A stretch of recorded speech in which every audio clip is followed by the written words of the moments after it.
अस्सलाम वालेकुम and a very warm welcome. आप देख रहे हैं स्पॉटलाइट ऑन आज न्यूज़ और मैं हूं सिद्रा इकबाल। आज ज़रा नज़र डालते हैं कि जिस तरह मुतवक्के था, मुलाकातों का सिलसिला जारी है, टेलीफोन कॉल्स की जा रही हैं और अब हमारे सामने अब जो सिनेरियो आ रहा है, जो पॉलिटिकल लैंडस्केप जिस तरह इवॉल्व कर रहा है, उसमें ये बिल्कुल वाज़े है कि PMLN लीड कर रही है। लेकिन जो खदोखाल हैं अपने हामियों को साथ मिलाने के इस मखलूत हुकूमत के, वो भी बहुत ज़्यादा डिफरेंट तो नहीं है। बहरहाल हमने देखा कि PMLQ, MQM और पाकिस्तान पीपल्स पार्टी इस कैंप में शामिल है। इस कोएलिशन को लीड कर रही है PMLN और सबसे बढ़कर ये कि नो वोट ऑफ कॉन्फिडेंस की शर्त रखी गई है पाकिस्तान पीपल्स पार्टी के साथ। यानी ऐसा ना हो कि बीच रास्ते में, बीच मझधार में वो छोड़कर कहीं चले जाएं, इस बात को यकीनी बनाया गया है। कुछ लोगों ने इस मखलूत हुकूमत को और यकीनन जो किरदार अब सामने आ रहे हैं, जो हुकूमत के इक़्तिदार को संभालेंगे, मुख्तलिफ ओहदों को संभालेंगे, इसको PDM 2.0 का नाम भी दिया। लेकिन एक शख्स है जो शायद इससे माइनस हो गया और इलेक्शंस के बाद भी काफ़ी खफा लग रहे हैं। हम बात कर रहे हैं मौलाना फजलुर रहमान साहब की। आज भी उन्होंने प्रेस कॉन्फ्रेंस में 2024 के इंतखाबात को मुकम्मल तौर पर मुस्तरद किया है, यानी उसके जो नताइज आए हैं वो उसके हिमायती नहीं हैं। इसके अलावा भी कुछ कड़ी बातें मौलाना साहब ने की हैं, आइए आपको सुनवाते हैं। अगर एस्टेब्लिशमेंट समझती है कि इलेक्शन शफाफ हुए हैं तो फिर इसका माना यह है कि फौज का 9 मई का बयानिया दफन हो चुका है। इसीलिए मैं मुस्लिम लीग नवाज शरीफ को दावत देता हूँ कि वो आए और हम मिलकर अपोजिशन में बैठें। It is very interesting. Politics को कहा जाता है द गेम ऑफ पॉसिबिलिटीज़, लेकिन साथ ही साथ ये है बयानिए की जंग। 2024 ने यह जाहिर किया कि किसका बयानिया जीता है, किसने सबसे ज़्यादा रेजोनेट किया है। इलेक्शन से पहले जब हम बात कर रहे थे तो कईयों ने कहा कि पंजाब भर में, बल्कि मुल्क भर में, एक फॉर नवाज शरीफ वोट है और एक एंटी नवाज शरीफ वोट है।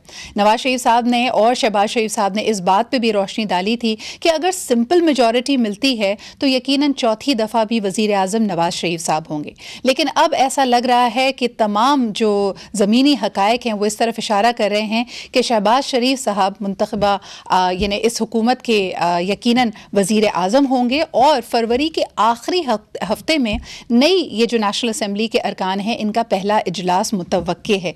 आइए आपके हमारे आज के मेहमानों से मुलाकात करवाते हैं, फिर उनसे ज़रा डिस्कस करते हैं कि इस सिचुएशन को वो कैसे देख रहे हैं। सबसे पहले जी हमारे इस्लामाबाद स्टूडियोज़ में हमारे साथ मौजूद हैं शौकत बसरा साहब, तकरीब ये रहनुमा है पाकिस्तान तहरीक इंसाफ के। बहुत बहुत शुक्रिया शौकत साहब आपकी मौजूदगी का। इसके अलावा जी हमें ऑनलाइन ज्वाइन कर रही हैं सलमा भट्ट साहिबा, PMLN से आपका ताल्लुक है, और हमारे साथ मौजूद होंगी आरफा नूर जो कि एक मंजीवी सहाफ़ी और तज्ज़ियाकार है। बहुत बहुत शुक्रिया आरफा आपकी भी मौजूदगी का। सबसे पहले अगर आरफा आप ही की तरफ लेके चलूँ, मौलाना फजलुर रहमान साहब के इस बयान को कैसे देखती हैं जिसमें उन्होंने बयानिए का जिक्र किया, बड़ी अहम बात की है यहाँ पे। शुक्रिया जी।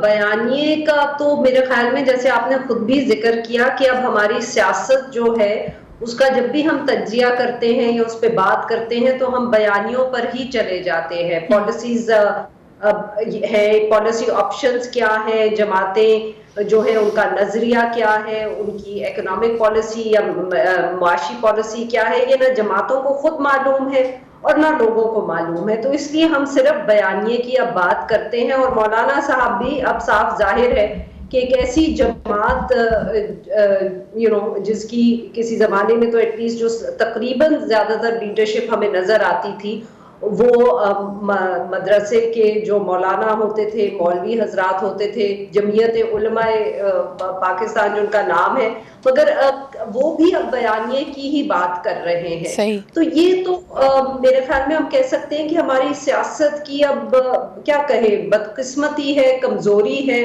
कि हम सब समझते हैं कि लोगों के लिए भी हमें सिर्फ एक बयानिया ही चाहिए और बयानिए की बेसिस पे इलेक्शन जीते और हारे जाते हैं। तो मौलाना साहब ने भी वही गुफ्तगू की। लेकिन कतई कलामी की माफ़ी चाहूँगी आरफा, बयानिए का मतलब मन घड़त बातें नहीं होती, बयानिए का मतलब पर्सपेक्टिव भी हो सकता है। और उनकी जो बात है वो मुझे चुभती हुई इसलिए लगी क्योंकि उन्होंने दो बयानियों को आमने सामने लाकर इस तरह खड़ा कर दिया जैसे कोई मैथ्स की इक्वेशन है कि यानी अगर एक तरफ का बात सच्ची है तो दूसरी तरफ की बात यकीनन गलत है या रिजेक्ट हो गई है। ये अपने अपने आप में बड़ी एक फ्लॉड थ्योरी है, लेकिन शौकत साहब आपकी तरफ लाना चाहूंगी, कहीं ना कहीं ये पीटीआई को तो मेरे ख्याल में एक तरह से फेवर करती है उनकी स्टेटमेंट, लेकिन ये मेरे ख्याल में थोड़ी सी ज्यादती कर गए मौलाना साहब, क्या कहेंगे?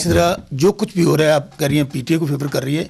पीटीआई तो इटसेल्फ पाकिस्तान है जी। इस वक्त 80-90% पाकिस्तान एक तरफ खड़ा है, और ये इस तरफा जो बहुत सीधा गला सड़ा निज़ाम है वो खुलकर सामने आ गया है। एक शख्स जिसको आप दीवार से लगाना चाहते हैं, जिसको आप तोड़ना चाहते हैं, उस शख्स ने जेल में होते हुए पूरे निज़ाम को नंगा करके खड़ा कर दिया है। आप मुझे बताइए, अभी आप मौलाना फजल रहमान साहब की बात कर रही हैं, हम तो डे वन से कह रहे हैं कि आप ये इलेक्शन किस लिए करवाते हैं? स्टेबिलिटी के लिए करवाते हैं? क्या सियासी इस्तेकाम होगा तो माशी इस्तेकाम आएगा? बार बार ये हम सुनने में आ रहे हैं। क्या इस तरह का झुरलू फ्रॉड इलेक्शन करवाने से सियासी इस्तेकाम आ जाएगा? मेरा नाम शौकत महमूद बसरा, आपने तारुफ करवाया ना, मेरा हल्का है NA-163 सिदरा। अल्लाह को हाजिर नाजर जानकर कह रहा हूँ, मुझे मौत नसीब ना हो, इस वक्त एक इलेक्टेड है, मैंने आपके सामने बैठा है, मेरा हल्का है NA-163, मुझे वोट मिले हैं 98,000। मेरा मद्दे मुकाबल था इजाजुल हक, ही गॉट 58,000 वोट। दरमियान में कौन है? नून लीग का रनर अप है नूरुल हसन तनवीर। हम दोनों कल इलेक्शन कमीशन गए हैं, इलेक्शन कमीशन को दरखास्त दी है कि जी हमारा तीसरा जो बंदा, बहुत सारे हल्के आपने सिदरा देखे होंगे, सर आपकी बात से मेरी एक बात कर ले लीजिएगा, दूसरे वाले को पहला किया है। हमारे हल्के में तो अजब तमाशा हुआ है कि तीसरे वाले इजाजुल हक को उसको नोटिफाई कर दिया है। तो अब किस इलेक्शन की बात कर रही हैं? कौन? अच्छा, ये आप, फिर मैं समझता हूं ना, हम लोग ना तो आज 70-80 में रह रहे हैं, ये 2024 है। आपने कौन सा काम नहीं किया? तो अभी मौलाना फजल रहमान की स्टेटमेंट सुनाई आपने सिदरा, ये सब लोग एक पेज पर थे। आपने 16 महीने जुल्म जबर, पार्टी तोड़ दी, बल्ले का निशान ले लिया, इतने लोगों की रैलीज पर हमले, लोग बाहर नहीं निकल सकते, मुकदमे, FIR। What is the end result? आपने किसी को मूली दे दी, किसी को गाजर दे दी, किसी को शौकत बसरा को मोर दे दिया, क्या हुआ? अच्छा सर मुझे बताइए, क्या हुआ? क्या एंड रिजल्ट ये हुआ कि लोगों ने, मौलाना साहब रिजेक्ट कैसे हुए? यानी देखें, इसी इलेक्शन में जहां आप कह रहे हैं हर पार्टी को कुछ ना कुछ मिला, और वो PDM का हिस्सा भी रहे, उनको पता होगा कि ECP के जो सूरत हाल, जो प्रिपरेशंस चल रही हैं, सब कुछ सामने है। Do you really think people did not vote for JUIF? Sidra मैं बात बताऊं, KP का जो कल्चर है ना, वो पूरे पाकिस्तान से डिफरेंट है। सही। KP में ये जुर्रत नहीं कर सकते थे, जिन्होंने धांधला करवाया ना, रात 9 फरवरी को जो इलेक्शन हुआ है, वो जुर्रत नहीं कर सकते थे वो काम करने की जो 8 फरवरी को किया गया। गुजारिश सिर्फ ये है कि वहां पर KP के अंदर, मैं आज भी कहता हूं कि कोई, मैं मौलाना साहब को पहले तो मैं खुशामदीद, मैं बतौर एक PTI के, अगर वो वाकई संजीदा हैं, उनको CBM की जरूरत है, हमारे साथ आए।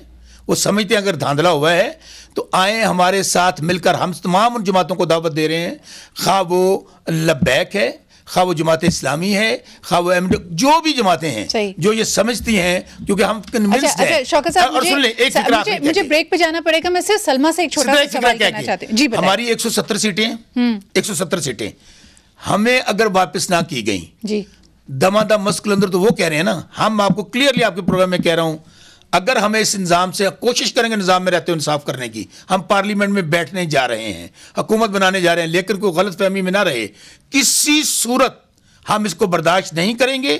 हमें जहां तक जाना पड़ा, एहतजाज करना पड़ा, जलसे जुलूस करने पड़े, धरने करने पड़े, लेकिन इस हुकूमत ये गलत फहमी से निकल जाए कि आप इतना बड़ा धांधला कर लेंगे, लोगों का मैंडेट चोरी कर लेंगे, हम खामोशी से बैठे रहेंगे, सवाल ही पैदा नहीं होता। शौकत साहब, मरवत साहब ने आप हमारे प्रोग्राम से पहले आज शाम में ये बात डिक्लेयर की कि रात तक, यानी गुज़िश्ता शब तक 13 फरवरी तक उनके पास मुख्तलिफ दरमियान में और लोग थे, उनके ज़रिए जरदारी साहब पैगामात पहुँचाते रहे और ये कहा कि PTI अगर तकरीबन अपने सही तरीके से अपनी जमात का सिंबल और अपनी स्टेटस को बहाल कर लेती है तो PMLN के बजाय फर्स्ट चॉइस PTI है। बड़ा जोक हम लोग हुकूमत हमारा मतवा नजर ही नहीं है। आप मुझे बताइए। नहीं, ये सवाल आपके लिए नहीं था, ये मैं सलमा जी के पास लेके जाना चाहूंगी, क्योंकि उन्होंने कहा है कि जी नो कॉन्फिडेंस वोट की भी, और आपने कहा कि बीच मझदार में छोड़ेंगे नहीं। मरवत साहब तो कह रहे हैं कि रात तक राब्ते PTI से भी हो रहे थे। सलमा, क्या कहेंगी इस पे आप? बिस्मिल्लाहिर्रहमानिर्रहीम, thank you so much Sidra. इस बारे में तो मैं नहीं कह सकती, कमेंट नहीं कर सकती कि PTI या पीपल्स पार्टी की अगर कोई आपस में बात हो रही है तो वो ही बेहतर बता सकते हैं, या PTI वाले बता सकते हैं या पीपल्स पार्टी वाले बता सकते हैं। जारी बात है PMLN तो इस पे क्या कमेंट कर सकती है। लेकिन कितने यकीन है आपको उन पे? जैसे आपने कहा कि एक तो वजारतें उन्होंने पहले लेने से इनकार कर लिया है, सिर्फ और सिर्फ वो कहते हैं कि जी जब सदर मुंतखब करेंगे तो उनके नॉमिनी जरदारी साहब होंगे। कितना यकीन है आपको इस कोएलिशन पर? देखिए, हम लोग ये बात पहले भी करते थे। हम, अगर आप हमारी कैंपेन टाइम उठा के देख लें, प्री इलेक्शन चीजें उठा कर देख लें, हम तभी हमेशा एक बात करते रहे बड़े वाज़ेह तौर पे कि हो सकता है कि इलेक्शन के बाद हमें फिर कोई इत्तेहाद बनाना पड़े, हमें कोलिजन में जाना पड़े। ये हम बड़े, इस पे ऐसा नहीं है कि आज कोई आनन फानन ऐसी चीज आई है। और उसमें हमें ये बात बिल्कुल, हम पहले भी ये बात करते हैं कि पीडीएम जब था तो पीडीएम में जो 13 जमातें थी और बाद में जो 11 जमातें रहेगी, तो वो सब मिलकर अगर कोई काम कर रही थी तो वो उसके बाद इलेक्शन के दौरान वो जब आपस में एक दूसरे के आमने सामने आ गई और उन्होंने एक दूसरे के मद्दे मुकाबले इलेक्शन लड़ा, तो ये बड़ा नेचुरल है। जो पीडीएम के अंदर जमातें थी उन सबका एक अपना नजरिया होता है। जो अभी भी कोलिजन बनेगा उसमें सब जमातें जो है उनका अपना एक मैनिफेस्टो है, अपना नजरिया है, सही कह रही हैं कि उनका इंडिविजुअलिटी है। अच्छा, इसमें जो कोलिजन है, कोलिजन बेसिकली डेफिनेटली जब भी कोई कोलिजन बनता है उसके कोई ना कोई कोड ऑफ कॉन्डक्ट होते हैं, उसके कोई ना कोई पैरामीटर्स होते हैं, उसके ऊपर कुछ ना कुछ निगोशिएशंस होती हैं।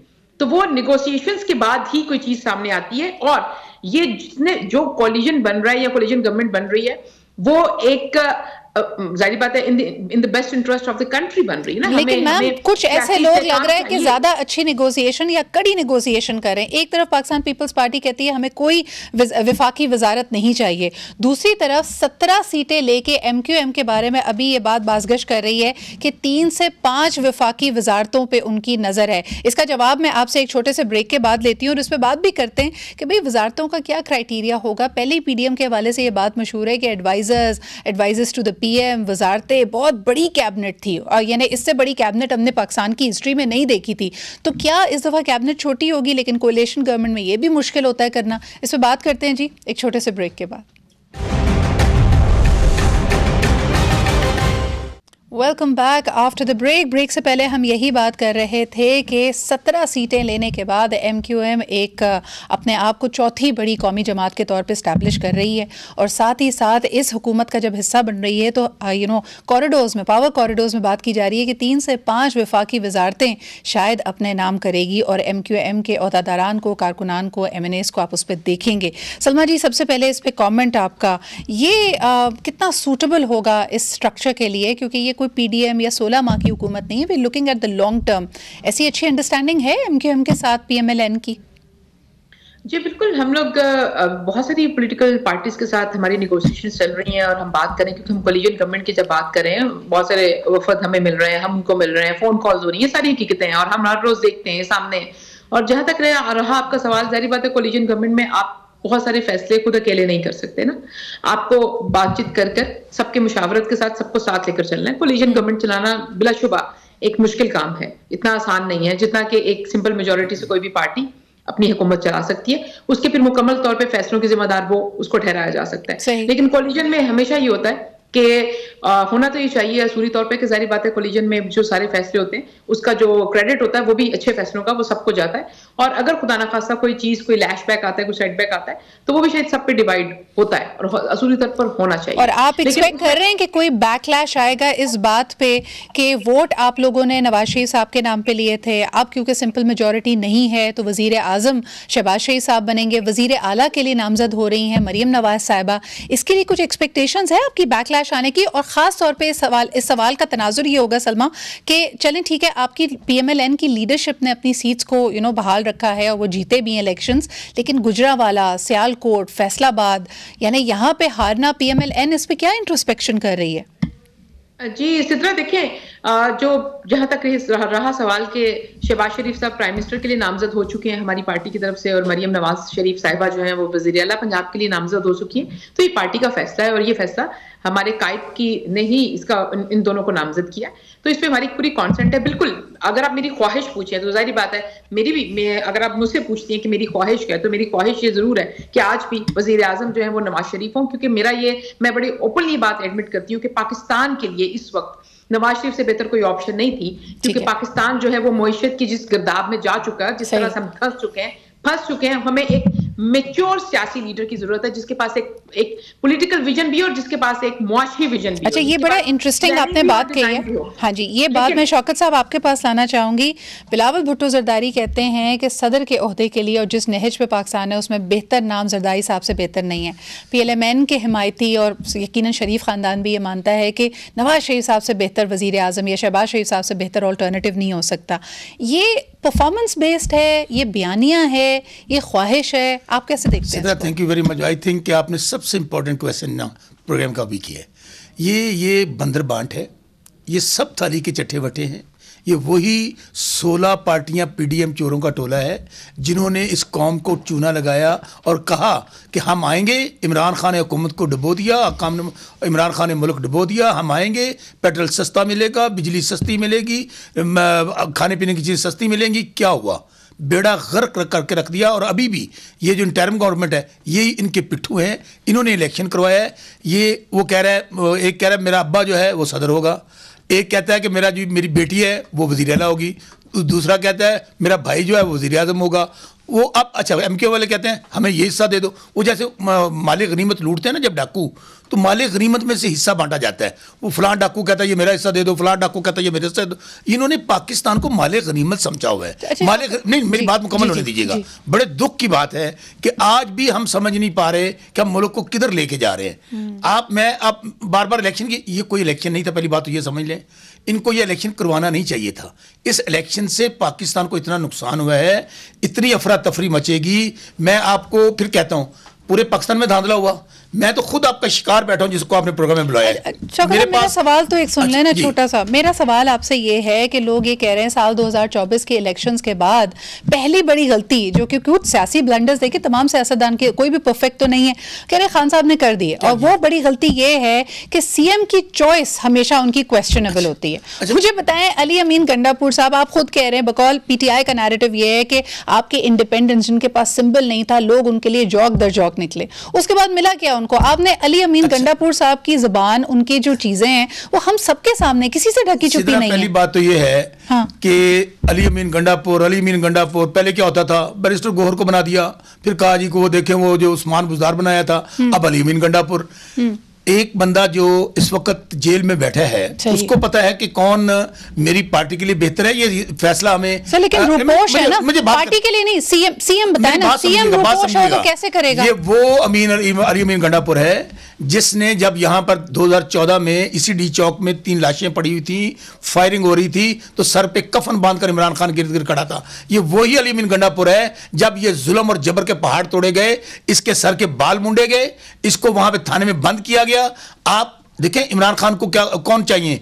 उसको वो लोग चाहिए जो दूध पीने वाले मजनू ना हो, जिन्होंने खून दिया हो। अच्छा, पार्टियां बनाई गई, वो खटक तीली पहलवान जिसको मैं कहता हूं, कहता था वो उड़ा के रख दूंगा मैं, क्या बना वो खटक साहब की पार्टी? यहां तरीन साहब ने पार्टी बनाई पीटीआई खत्म करने के लिए। आप बार बार एक बात पे जा रहे हैं। आप ये नहीं देख रहे कि आज भी जो पाकिस्तान की सबसे बड़ी पार्टी है, सबसे बड़ा मैंडेट लिया है, हमारे साथ क्या हो रहा है? हमारे साथ ये हो रहा है कि आज भी इलेक्शन के दौरान भी कहते हैं ना, जरदारी साहब ने कहा क्या हमारे साथ हुकूमत बना लें। क्या फिजा है हुकूमत बनाने की जरदारी साहब? ये फिजा है कि आपने हमें दीवार से लगाने की सब लोगों ने कोशिश की, हमारा बल्ला छीन लिया, हमारे लोगों पे रैलीज पे क्रैकडाउन किया, एफआईआर दर्ज की, हमें पता नहीं किसी को बैंगन। शौकत साहब, आपको लगता है कि 2 अलग धारा हैं, यानी बिलावल साहब की सोच और जरदारी साहब की सोच मुख्तलिफ है? देखिए, इद्दत केस के ऊपर बिलावल साहब ने कहा कि मैं इस पर कॉमेंट नहीं करूंगा। दूसरी तरफ वो हल्फिया ऑन रिकॉर्ड है ये बात कहने में कि भाई जिसके सबसे ज्यादा सीट्स हैं, पहला हक उनका है हुकूमत बनाने का। एटलीस्ट बिलावल साहब ने कहा दे आर 2 and 1। ये बिल्कुल ऐसे ही है, good cop bad cop, like Nawaz Sharif and Shahbaz Sharif. मैं पीपल्स पार्टी में रहा हूँ, आपको पता है, आपको मैं शोज करता रहा हूँ। They are 2 and 1। जरदारी साहब के हाथ में एक रिमोट कंट्रोल है, बिलावल साहब की जरूरत नहीं है कि उसके ऊपर वो कहे ना बैठो, वो बैठ जाएंगे, वो खड़े हो जाए, वो जरूरत ही नहीं है। मुझे पता है इस बात का। रहेगी बात इनकी, मैं फिर कह रहा हूँ कि आपने तारीख से सबक नहीं सीखा। आपने तारीख से ये नहीं सीखा कि जब आप इतना ही बड़ा धांधला करेंगे, लोगों के मैंडेट चोरी करेंगे, आप लोगों को निजाम से मायूसी चाहते हैं। अच्छा, आप फिर सड़कों पर निकलेंगे? अच्छा, होगा क्या? अब मुझे बताना, जो आप कह रहे थे दमादम मस्त कलंदर, आपने कब होगा क्या? देखिए, हम क्या करेंगे? आपके ख्याल हम खामोशी से बैठ जाएंगे? इतना बड़ा लोग, देखिए लोगों ने इमरान खान को वोट दिया है, कैदी नंबर 8 से 4 के सिपाही शौकत बसरा को 98,000 वोट देके भेजा है।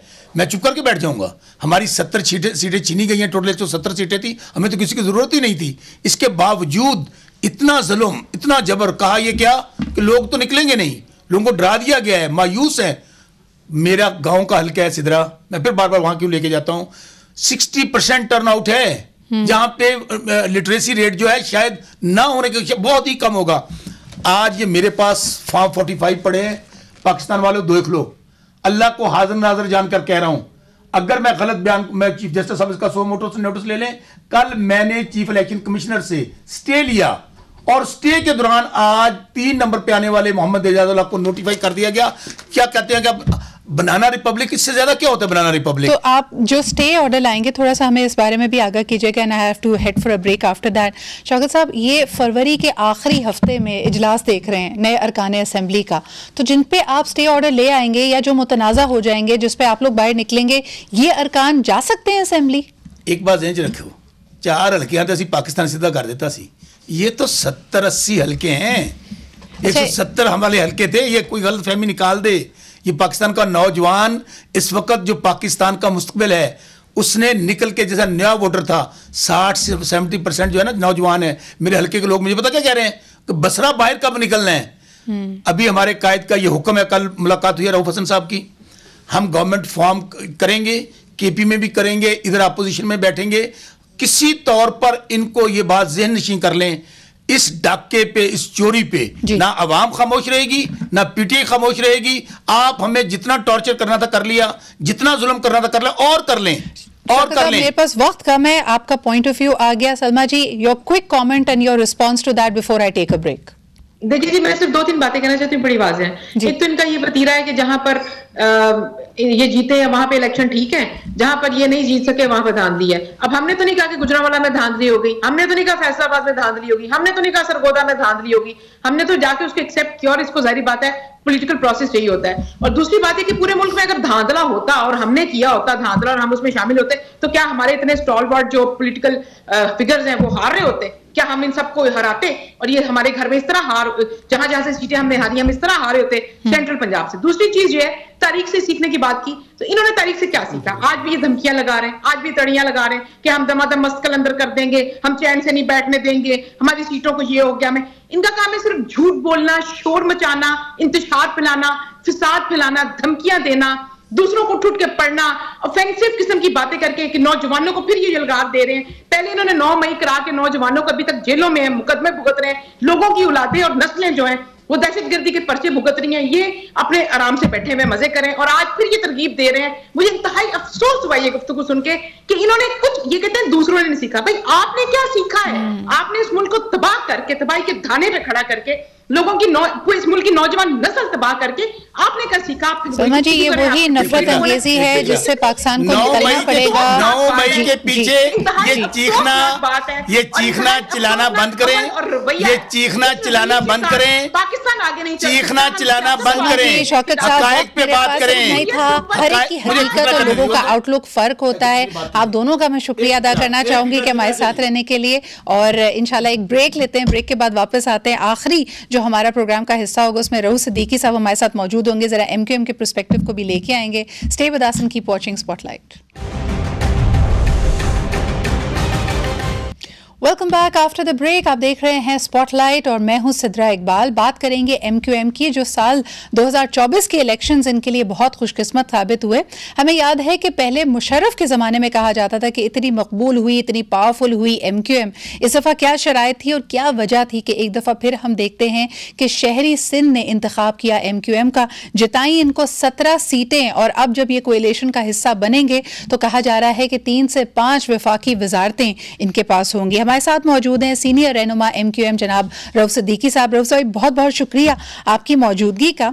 मुझे ये बताइए कि ये इलेक्शंस में जो ज़बरदस्त कामयाबी एमक्यूएम को मिली है, यकीनन आप मुबारकबाद के मुस्तहिक हैं, हुआ क्या? लोग तो कह रहे थे कि जमात इस्लामी का भी वोट है, पीटीआई भी दावेदार थी, व्हाट सडनली हैपेंड? देखिए, बड़ी सीधी और सच्ची बात यह है कि 2013 से जो एमक्यूएम के साथ डिस्क्रिमिनेशन किया गया, जिस तरीके से 2018 में फिर ज़बरदस्ती इसका मैंडेट छीना गया और तमाम सीटें, उस वक्त भी एमक्यूएम जीती हुई जमात थी, उसकी 10-11 सीटें छीन कर बाकायदा, ये तो कोई छुपी हुई बात नहीं थी ना कि इतनी जारियत की गई थी, इतना जबर किया गया था कि आवाज़ भी नहीं निकलने दी गई। उसके बाद फिर बल्दियाती इलेक्शन हुए तो उसके अंदर हमारी कॉन्स्टिट्यूंसी जो थी एमक्यूएम की, वहाँ पे 1 लाख और बाकी जहाँ से इनको जीतना था उसकी 25,000, तो और फिर मर्दमशुमारी में 1.5 करोड़ से ज़्यादा लोगों का गायब कर देना, इतना फ्रस्ट्रेशन, फिर लोगों की सुनवाई नहीं, कोई सुनने वाला ही नहीं, पूरा यानी ये शहर और सिंध का शहरी इलाका यरगमाल बन गया था, कोई सुनने वाला नहीं था। तो ये फ्रस्ट्रेशन तो मल्टीप्लाई होते होते होते होते यहाँ तक पहुँचा। और अभी भी अगर ये ठप्पेबाजियाँ नहीं होती तो MKM का वो जो वोट पड़ा है जी वो बहुत ज्यादा था सर। लेकिन ये तो एक छोटा सा सवाल करना चाहूंगी रऊफ भाई, यहाँ पे कराची की 21 सीटों में से 15 हम देखते हैं कि MQM ने अपने नाम किए हैं। 4 जो अलग हलके हैं, हम यकीनन देखते हैं कि फारूक सत्तार साहब NA 241 से भी खड़े हुए, जहां उनको सिर्फ 494 वोट पड़े, अरे 500 वोट भी नहीं पड़े। NA 229 पे मैं जाती हूँ तो वहां पे तकरीबन आपकी एक खातून डॉक्टर सूफिया मेरे ख्याल में खड़ी हुई थी MQM की टिकट के ऊपर, उनको मिले तकरीबन 148 वोट्स। आपके अपने हलके में आप तकरीबन 15,000 वोट ले पाए। 243 की बात करें MQM को, उसमें 7,000 वोट मिले। तो इतना फर्क क्यों है? जहां फ्रस्ट्रेशन बाकी हलकों में थी तो इन 4 हलकों में MQM को वोट कम कैसे मिले? मैं आपको सिर्फ अपने हलके की बात बता दूं कि इस तरह इलेक्शन लड़वाया जाता है या इलेक्शन लड़ा जाता है। मेरी अपनी कॉन्स्टिट्यूंसी में 237 में सबसे ज़्यादा भरपूर मुहिम अगर कोई चलाई गई थी तो मैंने चलाई थी। अब अजीब सी बात होगी कि मैं कहूँगा मुझे, भाई मैंने कैलकुलेटेड वोट और मुहिम चलाई थी। मेरे 52,000 वोट तो मीडिया कोट कर रहा था जो हर जगह से लेकर, और उसके अलावा मेरे पास जो फॉर्म 45 है उसमें मोर देन 61,000 वोट उसके अंदर पड़ा हुआ था। और फिर जब फॉर्म 47 आया तो पता चला कि 15,000 वोट मेरे पड़े। यार कोई हद होती है। मिसाल के तौर पे मेरे मातहत 3 MPA इलेक्शन लड़ रहे थे, दानियाल, उनको 30,000 वोट पड़े जो मेरे मातहत थे।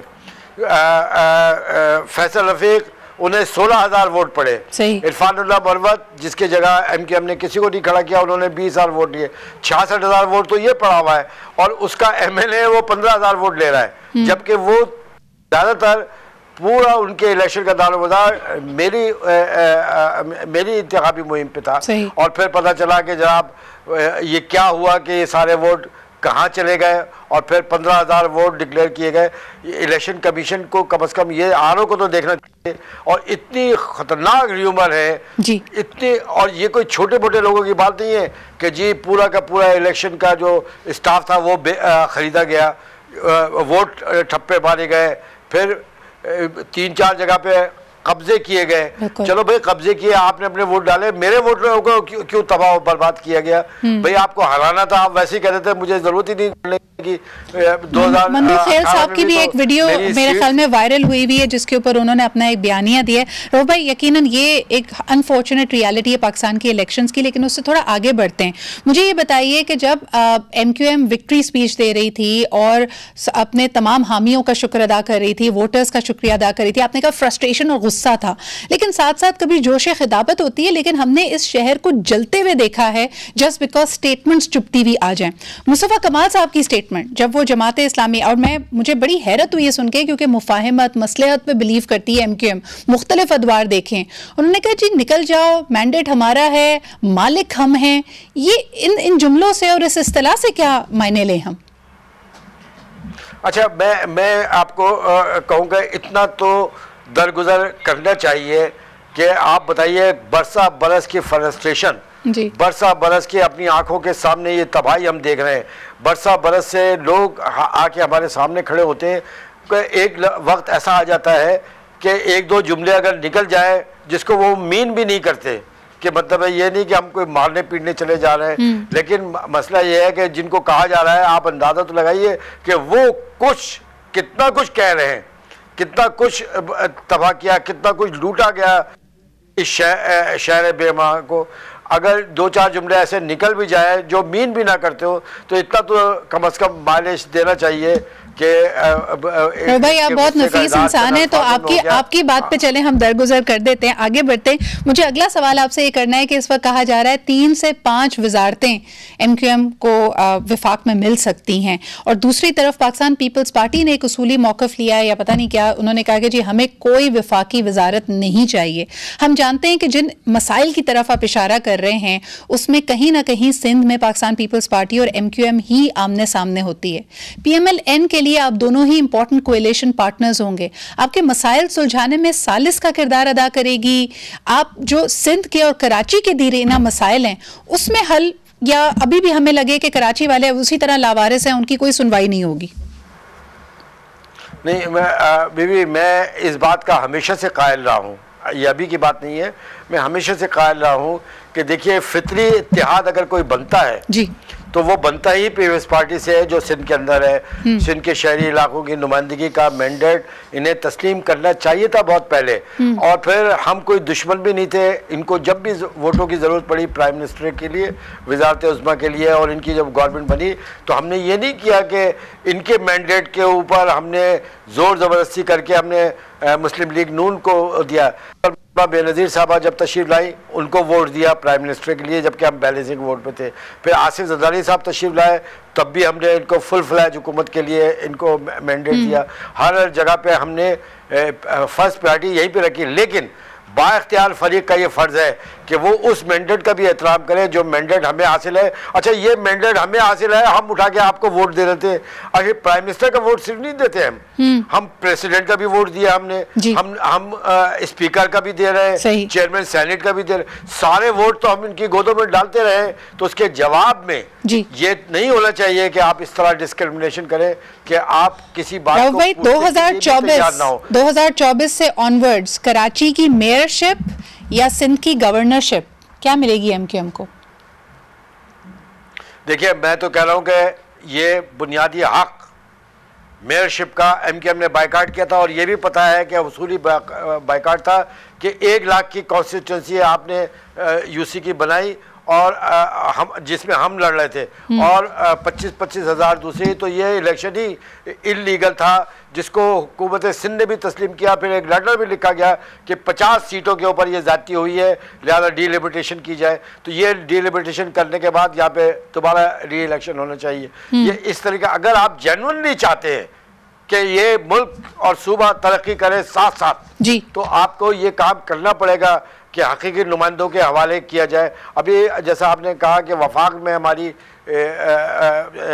मिनिस्ट्रीज की बात है, हमने पहला एक उसूली मौक़िफ़ रखा है, और ये सबके लिए है, ये सिर्फ कराची के लिए नहीं है, हैदराबाद के लिए नहीं है, कि तमाम ज़िलों को पावर दिया जाए, इख्तियार दिया जाए।